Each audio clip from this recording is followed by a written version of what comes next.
ছোট ভাই আমার, বোন আমার, প্রতিজ্ঞা করো, বাপ মরবে, মা মরবে, ভূমিকম্প হবে, সিডর হবে, এই পৃথিবী লন্ড ভন্ড হয়ে যাবে, বেঁচে আছি মানি ফজরের 2 পড়তেই হবে। বেঁচে আছি মানে জোহর, আসর, মাগরিব, ইশা পড়তেই হবে। একটু আগে সিগারেট খেয়েছি, একটু পরে আজান হয়েছে, নামাজ পড়তে হবে। একটু আগে পর্নোগ্রাফি, উলঙ্গ সিনেমা দেখেছি, একটু পরে আজান হয়েছে, নামাজ পড়তেই হবে। ঘুমের মধ্যে কাপড় চোপড় নষ্ট হয়েছে, মা জানে, বাপ জানে, ভাবি জানে, বোন জানে, সবাই জানে। এখন গোসল করলে সবাই বুঝবে কেন গোসল করছো। সবাই বুঝলে বুঝুক, না বুঝলে নাই। আরে বুঝলেই কি না বুঝলেই কি, আমার কাপড় নষ্ট হয়েছে, গোসল আমার ফরজ হয়েছে, আমি গোসল করবো, নামাজ পড়বো।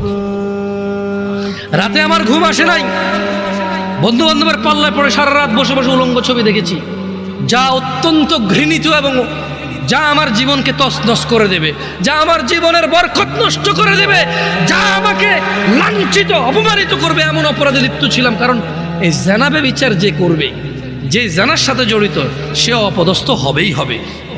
আখিরাতে তো তার আছেই। এই একটাই অপরাধ জানাবে বিচার, একটাই অপরাধ অশ্লীলতা, যেটা শাস্তি আল্লাহ দুনিয়াতে দিয়ে দেয়। কোথায় দেয়? আখিরাতে তো আছেই। সারা রাত উলঙ্গ ছবি দেখেছো, দেখে নিজের জামা কাপড় নষ্ট করেছো, অপবিত্র করেছো নিজেকে, অসুবিধা নাই। গুনাহ যা হওয়ার হয়ে গেছে, গুনাহ নিয়ে পড়ে থাকলে চলবে না। গুনাহ যা হওয়ার হয়ে গেছে, গুনাহ নিয়ে পড়ে থাকলে চলবে না। যাও গোসল করো, ফজরে আযান হয়েছে, সালাতে যাও, 2 রাকাত সুন্নত পড়ে আল্লাহর কাছে ক্ষমা চাও, 2 রাকাত ফরজ পড়ে আল্লাহর কাছে ক্ষমা চাও। আর দেখবা না, প্রতিজ্ঞা করো, আবার দেখে ফেলেছো, অসুবিধা নাই। জোহরে আযান হয়েছে, যাও মসজিদে যাও, গোসল করো, 2 রাকাত নামাজ পড়ো, আল্লাহর কাছে ক্ষমা চাও, প্রতিজ্ঞা করো, আর দেখবা না। আবার দেখে ফেলেছো, অসুবিধা নাই। পরের ওয়াক্ত আযান হয়েছে, যাও মসজিদে যাও। কারণ মনে রাখবা, সকল অপরাধ গুনাহ, নামাজ যদি ছুটে যায় কুফরিয়া শিরকি হয়ে যাবে, ছাড়া যাবে না নামাজ। আমি কি বুঝাইতে পেরেছি? তোমরা কি, আমি যে জন্য আসছি, আমি কি তোমাদেরকে কোনো মেসেজ দিতে পারছি? পারছি তো? তাহলে এবার আমি বিদায় নেই।